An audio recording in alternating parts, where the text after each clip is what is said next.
पूर्व एडीएम राम नारायण राम चेनारी को चमकाने के लिए कूदना चाहते हैं चुनावी दंगल में।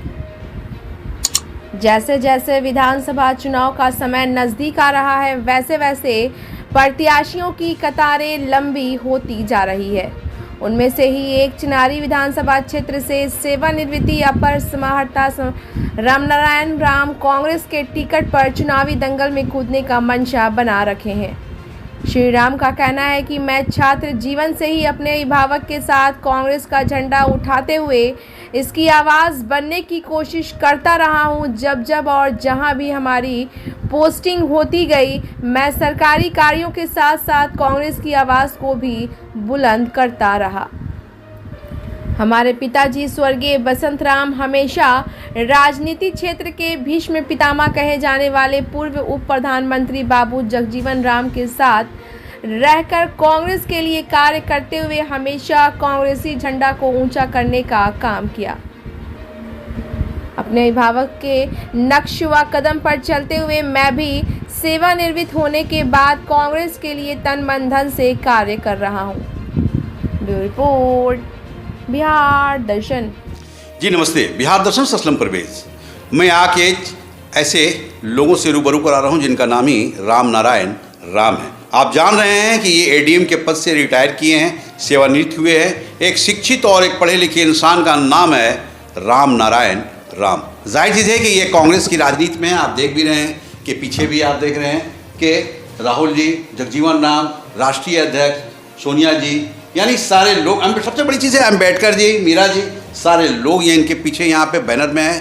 और आप ये भी देख रहे हैं कि यहाँ भी जो अपना गमछा लगाए हुए हैं, ये भी कांग्रेस का है। जाहिर चीज़ है कि ये कांग्रेस से काफ़ी प्रेम करते हैं, काफ़ी मानते हैं और पार्टी के लिए जो काम करते हैं, मैं आज उनसे रूबरू करा रहा हूँ। ये जानना चाहूँगा कि कब से आप पार्टी में हैं, क्या आप चाहते हैं, क्या आपका मिशन है, क्या लक्ष्य है, ये इनके ज़ुबानी में आपको सुना रहा हूँ। सबसे पहले सर, हम लोग बिहार दर्शन से हैं, बड़ा चर्चा है। मैं कल चेनारी गया था, चेनारी में बहुत लोग याद कर रहे थे आपको, राम नारायण राम, राम नारायण राम। तो कहीं ना कहीं उन लोगों के फीडबैक से ही मैं आज आपके पास आया। क्या कारण है कि आप कांग्रेस में? सबसे पहले मैं आपके मीडिया को, बिहार दर्शन को धन्यवाद करना चाहूँगा। आपको भी धन्यवाद करना चाहूँगा कि आपने एक समय निकाल करके मेरे विचारों को व्यक्त करने हेतु आप मेरे यहाँ आए और मेरा वक्तव्य को मेरे क्षेत्र, चेनारी क्षेत्र में, जहाँ से मैं विधायक का उम्मीदवार बनने वाला हूँ, वहाँ आप दिखाएंगे, चलाएंगे। चुनाव लड़ने के मूड में हैं, लड़ने के मूड में हैं। मैं प्रत्याशी भी बनने वाला हूँ, इसलिए आपको बहुत बहुत धन्यवाद देता हूँ कि आप आकर मेरे विचारों को समेट करके हमारे क्षेत्र में दिखाएंगे। तो कल मैं गया था तो आपकी चर्चा हो रही थी जी कि बहुत अच्छे इंसान है, शिक्षित इंसान है, पढ़े लिखे इंसान है, प्रेमी इंसान है, ये भी कहा गया जी। एक चीज़ ये है, एक सवाल ये है कि आप एडीएम हैं, एडीएम रहे हैं, हमेशा एक अधिकारी के रूप में जाने गए हैं। क्या कारण है कि आप राजनीति में हैं? सबसे पहली बात है कि मैं बाबा साहब को मान करके, बाबा साहब डॉक्टर भीमराव अंबेडकर जो देख रहे हैं मेरे पीछे हैं जी, और मेरे पिताजी को आप देख रहे हैं। मेरे पिताजी का लक्ष्य था कि मेरा बेटा एक अफसर बने और समाज सेवा में जा कर के समाज के लोगों के लिए काम करें। मैं बाबा साहब के आशीर्वाद से, उनके दिए हुए मूल मंत्र से, शिक्षित बनो, संगठित हो, संघर्ष करने के सिद्धांत को मानते हुए हमने शिक्षा का ग्रहण किए। और मैं अपनी शिक्षा एक गांव के हाई स्कूल से पास करने के बाद मैं पटना यूनिवर्सिटी में गया, वहां से ग्रेजुएशन किया, एमए किया, बीएड किया, और करने के बाद तब हमने बीपीएससी कंप्लीट किया। बीपीएससी कंप्लीट करने के बाद मेरी पोस्टिंग हुई एज ए बीडीओ में, और मैंने बीडीओ में 15 साल तक काम किया। अच्छा, बहुत लंबा है जी। मैंने ये कहा जाए कि गांव-गांव का विकास आपने किया जी। मैं जिस भी ब्लॉक में रहा हूँ, वहाँ के लोगों के दिल में मैं बसता था। वहाँ के लोग हमको भगवान की तरह मानते थे, इसलिए कि हम हर गांव में नीचे तबके से लेकर दलित, गरीब, पिछड़े वर्ग, अमीर में जो गरीब थे, सभी को लेकर मैंने चला है। और लोगों ने माना है कि अगर पदाधिकारी हो तो ऐसा ही हो, ताकि सबको समानता से लेकर चले और सभी का विकास का काम करे। और इसके लिए अप्रिसिएशन भी हमको डिप्टी कमिश्नर से मिलता था कि आप सबको लेकर चलते हैं। और विकास का काम करते हैं। तो ये बाबा साहब का मेरा आशीर्वाद था और उन्होंने कहा था कि शिक्षित बनकर अपने समाज के लिए काम करो, तो मैंने समाज का काम किया है। और मैंने अपने बायोडाटा में भी दिया है कि नौकरी करते हुए मैंने विकास के साथ साथ दलित, गरीब और पिछड़े वर्ग और अल्पसंख्यक लोगों के लिए मैंने काम किया है, जो कि हमारे कार्य में वो परिलक्षित होगा आपको। और जो अभी हम क्षेत्र में चिनारी विधानसभा क्षेत्र के लिए उम्मीदवार के रूप में खड़ा हो रहा हूं, तो अगर हमको पार्टी टिकट दे देती है तो मैं आज तक देश की आज़ादी से आज तक जितने लोग ने प्रतिनिधित्व करके विकास का काम किया है, उनसे मैं 10 गुना अधिक वहाँ का विकास का काम करूँगा और वहाँ के जनता को अपने कर कमलों से जो सेवा करूँगा वो कोई भी आज तक विधायक MP नहीं किया होगा। एक सवाल है आपसे जी। कि आप क्षेत्र का तो भ्रमण किए हो, जी चिनारी हो, रोहतास हो, नौहट्टा हो, क्षेत्र का तो भ्रमण किए हो। जब हमारी टीम वहाँ क्षेत्र का भ्रमण, मैं खुद गया था वहाँ, तो मैंने देखा कि विकास नहीं विनाश हुआ है। क्या आप ये उम्मीद लगाते हैं क्या कि अगर आपको पार्टी टिकट देती है, आप विधायक बनते हैं, तो उस क्षेत्र में आप 4 चांद लगाएंगे? जी, आपके कथन से मैंने सहमत हूँ कि यदि पार्टी हमको टिकट दे देती है और वहाँ की जनता एक्सेप्ट करके मुझे विधायक बना देती है, तो मैं उस क्षेत्र के लिए अपना जी जान लगा दूंगा और सरकार से लड़ करके वो काम कराऊंगा कि जो आज तक कोई विधायक MP वहाँ नहीं कराया है। मैं उस क्षेत्र में कुटीर उद्योग और शिक्षा का केंद्र ऐसा बनवा दूंगा कि जो लोग वहाँ के बच्चे बच्चियाँ जो उच्च शिक्षा के लिए भटक रहे हैं, वो नहीं भटकेंगे और उच्च शिक्षा प्राप्त करके, तकनीकी शिक्षा प्राप्त करके और सीधे नौकरी में जाएंगे। कुटीर उद्योग इसलिए मैं लगवाने का कोशिश करूंगा कि कुटीर उद्योग लग जाएगा तो जो यहाँ से पलायन हो रहा है बेरोजगारों का, वो पलायन रुक जाएगा और लोग उस रोजगार में लग जाएंगे। तो सर एक चीज़ है कि आप एक अधिकारी रहे हैं, जी, सम्मानित अधिकारी रहे हैं, जैसा आप बता रहे हैं कि मैं अधिकारी का एक समाज सेवी के रूप में ज़्यादा रहा, लोगों के बीच गया, लोगों का काम किया, लोगों का विकास किया और रोता हुआ इंसान को हंसाने का काम किया। एक सवाल आपसे ये है कि पूर्व में भी तो चूंकि चिनारी विधानसभा क्षेत्र कांग्रेस का सीट रहा है, पूर्व में गौतम मुरारी गौतम जो है वहाँ से कांग्रेस ने टिकट दिया, मुरारी गौतम तो अब भाजपा की गोद में चले गए, तो काफ़ी उम्मीद लगाई वहाँ के लोग लगाए हुए हैं कि कोई ऐसा पढ़ा लिखा इंसान आए जिसको हम लोग विधायक बनाएं और विधानसभा में भेजें। इसकी क्या गारंटी है कि अगर आप कांग्रेस के टिकट पे विधायक बन भी जाते हैं तो आप मुरारी गौतम का एक रूप तैयार नहीं हो जाता? ये बात आपका कहना जायज़ है, लेकिन आप ये समझ लीजिए कि हम जन्मजात कांग्रेसी हैं। मेरा जन्म ही कांग्रेस परिवार में हुआ है, मेरे पिताजी कांग्रेसी थे और मैं नौकरी में रहते हुए भी कांग्रेस को माना हूँ, कांग्रेस को ही लेकर के चला हूँ। इसलिए मैंने रिटायरमेंट के बाद आकर कांग्रेस में ज्वाइन किए। और जहाँ तक मुरारी गौतम की बात है और जहाँ तक मेरा बात है, दोनों में बहुत अंतर है। हमारे खून में कांग्रेस बसता है और वो तो बेचारे कांग्रेसी थे कि नहीं हम नहीं जानते हैं, लेकिन वो विधायक बने, उनके पिताजी कांग्रेसी थे। अब है कि अगर चिनारी की जनता हमको एक्सेप्ट करके अपना नेतृत्व प्रदान करने का समय मौका देती है तो मैं मुरारी गौतम जी से लाख गुना आगे बढ़ करके वहाँ की जनता को, वहाँ के लोगों के लिए मैं अपना सर उनके कदमों में रख दूंगा और इतना विकास करूंगा कि आज तक कोई नहीं कहा होगा कि ऐसा विकास कोई और भी आदमी किया है। एक सवाल ये है कि बींगे अभी तो कांग्रेस कार्यकर्ता के रूप में आपको जानते हैं, क्या मैसेज देंगे अपने क्षेत्र के लोगों? अपने क्षेत्र के लोगों का मैं मैसेज दूंगा कि आप सभी चिनारी वासी मुझे अपना हृदय से अपनी नेतृत्व करने के लिए माने और मुझे मौका दें। अगर आप मुझे मौका देते हैं तो मैं आपके दुख दर्द में हमेशा शामिल रहूंगा और आपके विकास की गति को बढ़ाने के लिए हम हर स्टेज पर, चाहे वो जिला स्तरीय हो, प्रखंड स्तरीय हो, थाना हो, पुलिस हो, चाहे स्टेट लेवल पर हो, सभी जगह लड़ भीड़ करके आपकी रक्षा करेंगे और काम डेवलपमेंट का करवाएंगे। एक सवाल ये है कि अभी राहुल गांधी का काफ़ी ऐतिहासिक रैली रहा है जो पूरे विश्व में पैदा हो गया है, देश में नहीं विश्व में। जी, क्या उस रैली के प्रति आप क्या मैसेज देंगे? राहुल गांधी जी हमारे देश के लिए, हमारे गरीब जनता के लिए, पिछड़िया वर्ग के लिए, अल्पसंख्यक के लिए एक भगवान की तरह हैं। उनमें एक दैवीय गुण परिलक्षित होता है।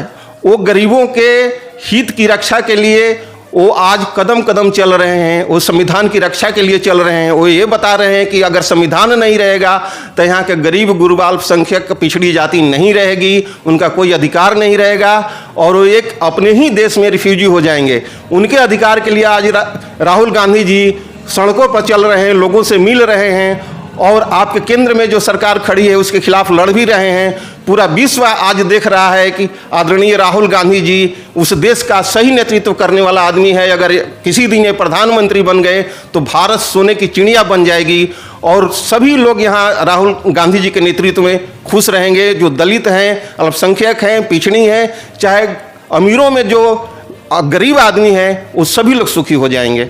और राहुल जी हमारे हम लोग के लिए भगवान हैं। हम उनको बहुत मानते हैं, उनको दिल से मानते हैं और हमारे जो तेजस्वी जी हैं, जो नेता हैं बिहार के, उनको भी बहुत दिल से हम मानते हैं। उन्होंने बिहार में बहुत विकास के काम किया है। लालू जी जब थे तो गरीबों को एक अधिकार दिया कि वो खड़ा होकर बोल सके और आज उसी का परिणाम है कि हम लोग आगे बढ़कर बोलते हैं, नेतृत्व संभालते हैं। देखिए, राम नारायण राम एक शिक्षित व्यक्ति हैं और इनकी सोच देखिए। चूँकि ये एडीएम रहे हैं, अपर समाहर्ता रहे हैं, कई ज़िलों को उन्होंने देखा है, यानी प्रखंड से लेकर ज़िला तक का सफ़र ये तय किए हैं और एक अधिकारी के रूप में जो इन्होंने काम किया है, इनके ज़ुबानी में आपको सुना रहा हूँ। जाहिर चीज़ है कि राहुल गांधी का यहाँ सासाराम से जो आगमन हुआ है, जो रैली निकली है, वो ऐतिहासिक रैली थी। जिस रैली के बारे में बता रहे हैं कि राहुल गांधी इस क्षेत्र के नेता ही नहीं, इस देश के नेता ही नहीं, अगर वो प्रधानमंत्री बन जाते हैं तो एक भगवान के रूप में वो जाने जाएंगे। जैसा ये बता रहे हैं कि राहुल गांधी का एक विचार है, एक सोच है, एक उनका लक्ष्य है इस देश को बनाने के लिए, जिसके लिए वो लगातार कुर्बानी दे रहे हैं, जिसके लिए पूरे देश का भ्रमण कर रहे हैं। अभी हाल में ही आप जान लीजिए कि वोट चोरी अभियान को लेकर जिस तरह से वो उन्होंने मुहिम चढ़ा है, वो हर ज़िले में से लेकर, हर ब्लॉक से लेकर, हर गांव से लेकर हर शहर तक वो पहुंच रहे हैं। ये पैगाम दे रहे हैं कि जिस तरह से आपके वोट के साथ गलत विचार किया जा रहा है, गलत करने की कोशिश की जा रही है, उसको मेरे रहते कभी मैं बेहतर काम करूंगा। जाहिर चीज़ है कि उनकी सोच, उनका विचार जैसा ये कह रहे हैं। एक चीज़ ये बताइए कि ये जो अभी रैली जो हुआ है, ये कितना सफल रहेगा बिहार में? अभी देखिए, जो राहुल जी का रैली स्टार्ट हुआ, वोट बचाओ अधिकार रैली, वो रैली सासाराम के पवित्र धरती से, शेरशाहसुरी की धरती से, माँ ताराचंडी की धरती से स्टार्ट हुआ और ये सफलता बताया। जो रोहतास में रैली हुआ, पूरे बिहार और पूरे विश्व को बता दिया कि राहुल जी के प्रति कितना आकर्षण है लोगों का और उनके मिशन में कितने लोग सम्मिलित हैं। ऐसा भीड़ हुआ कि यहाँ लोगों को खड़ा होने का जगह नहीं था और रैली समाप्त होने के बाद, भाषण समाप्त होने के बाद भी जनता आती रही वहाँ पर। और ये देख करके सारे हमारे मीडिया, आप जैसे मीडिया के लोग, जितने भी मीडिया के लोग हैं, पूरे देश दुनिया को दिखाए कि इतना भव्य रैली अभी नहीं हुआ। इस रैली से प्रभावित होकर पूरे बिहार में लोग सक्रिय हुए और आज जो भीड़ जुट रहे हैं उनके यहाँ, वो भीड़ देख करके पूरा बीजेपी बौखलाई हुई है कि बिहार में आने वाले दिन में कांग्रेस और आरजेडी मिल करके उनका पत्ता साफ यहाँ से कर देगी और पूरा विश्व इसको बड़ा मॉनिटरिंग करके देख रहा है। दूसरी बात है कि राहुल जी जिस कार्यक्रम को लेकर चले हैं, उसका लाभ 100% बिहार के लोगों को मिलेगा और उनको अधिकार ही नहीं रहेगा तो रहेंगे कैसे? वोट का अधिकार नहीं रहेगा तो वो आदमी नहीं रहेंगे, वो एक रिफ्यूजी टाइप का जीवन उनका हो जाएगा। तो ये जो ब्लेम लगा रहे हैं देखिए, वोट चोरी अभियान वो लोग कर रहे हैं, वोट चोरी कर रहे हैं, इसमें कितना दम नजर आता है? देखिए, हमारे राहुल जी इतना फैक्ट आदमी हैं कि उनके पास प्रमाण है। उस प्रमाण के आधार पर वो बोले कि वोट चोरी हुआ है। उन्होंने कर्नाटक के एक विधानसभा का पूरा फिगर दिया, उन्होंने महाराष्ट्र का फिगर दे रहे हैं, हरियाणा का फिगर दे रहे हैं। और बिहार में क्या कारण था कि इलेक्शन से 1 महीना पहले आप SIR शुरू कर दिए, जबकि कुछ ही महीना साल भी बीता और उसी में आपने पूरा MP का इलेक्शन लड़ करके जीत भी गए और आज आप SIR क्यों करना चाहते हैं? इसलिए कि आप जो कांग्रेसी हैं, जो मूल कांग्रेस के लोग हैं, दलित, पिछड़े और अल्पसंख्यक हैं, उनका वोट काट करके आप कांग्रेस को हराने का काम करने जा रहे हैं। और ये बीजेपी का सोच बहुत घृणित सोच है। इस सोच से वो आगे नहीं बढ़ सकती है और बिहार की जनता भी जान गई है कि बीजेपी हम लोग का नाम काट करके कांग्रेस के खाता से अलग करना चाहती है ताकि कांग्रेस का सरकार यहाँ नहीं बने और बीजेपी बन करके इस बिहार का शोषण करते रहे। एक सवाल है कि कल आपके प्रदेश कार्यालय पे हमला हुआ है, बीजेपी के लोगों ने हमला किया है, डंडा लाठी चला है, कई लोग घायल हुए हैं। सासाराम में भी कांग्रेस कार्यालय पे जाकर काफ़ी हंगामा की बीजेपी के लोग किए हैं, तो इस पे आपका क्या कहना है? बिहार में बीजेपी कांग्रेस के इस गति को देख करके, इस कार्यक्रम को देखकर बौखला गई है। वो हताश हो गई है कि अब तो मेरा पता कटने वाला है। उस हताशा में इस तरह का माने वो कुकर्म कर रहे हैं। सदाकत आश्रम जैसे कार्यालय पर जाकर के उन्होंने तोड़ फोड़ किया, वहाँ लाठी चलवाए हैं। ये बहुत घृणित काम है। अब पूरा विश्व देख रहा है बीजेपी का क्रियाकलाप। यहाँ भी चले आए। आपको जो लड़ाई लड़ना है, आप कानूनी लड़ाई लड़िए। आप आ करके लोगों के बीच में इस तरह का धंधा जो कर रहे हैं कि डंडा चलाएंगे, गाली देंगे, ग्लौज करेंगे, ये बहुत घृणित कार्य है। राजनीति का माने दूषित चरित्र इसको माना जाता है। इसलिए हम कहेंगे कि बीजेपी ने जो भी किया वो अपने हताशा में कर रहा है। उनका पत्ता साफ होने वाला है। वो उसी को बचाने के लिए जनता के बीच में जा रहे हैं कि वो गाली दे रहे हैं हमको, ये कह रहे हैं प्रधानमंत्री को चोर कर रहे हैं। भाई आपने चोरी किया है तो आपको चोर ही कहेगा लोग ना। आप वोट चोरी करेंगे तो आपको चोर कहेगा, साधु तो नहीं कहेगा। आप नहीं अगर चोर हैं तो आकर के लोगों के बीच कह दीजिए कि हम नहीं किया है। आप बोल भी नहीं रहे हैं, आप कहते हैं हमको चोर भी कह रहे हैं। तो हमारे राहुल जी गलत नहीं बोल रहे हैं, उनका नारा सही है। और नारा ये है कि जो प्रधानमंत्री है वोट चोर हैं, वोट चोर हैं, वोट चोरी करके प्रधानमंत्री बने। राम नारायण राम राहुल जी के पैगाम को ये बताते नजर आ रहे हैं। जैसा ये कह रहे हैं कि राहुल गांधी ये कह रहे हैं कि मोदी जो हैं वो वोट चोरी कर रहे हैं। जाहिर चीज़ है कि जैसा ये बता रहे हैं कि कई स्टेट का वो फिगर सामने रखे हैं और फिगर सामने रखने के बाद इस काम को अंजाम दिए हैं। जाहिर चीज़ है कि अभी 2025 ये चुनावी वर्ष है। बिहार में चुनाव होने वाला है, विधानसभा का चुनाव होने वाला है और इस चुनावी समय में वो SIR लाकर कहीं ना कहीं शक के दायरे में आ गए हैं। यही कारण है कि राहुल गांधी बिहार के सासाराम से की सरजमी से उन्होंने शुरुआत किया, अपनी रैली की शुरुआत की है और पूरे बिहार का भ्रमण करते हुए लोगों को बताने का काम किया है, लोगों को जगाने का काम किया है और ये बताया है कि अपने वोट को बचाना है, अपने वोट को बचाना है, अपनी ताकत बचानी है, अपने संविधान को बचाना है, तभी आप बेहतर रह सकते हैं। बिहार दर्शन से असलम परवेज।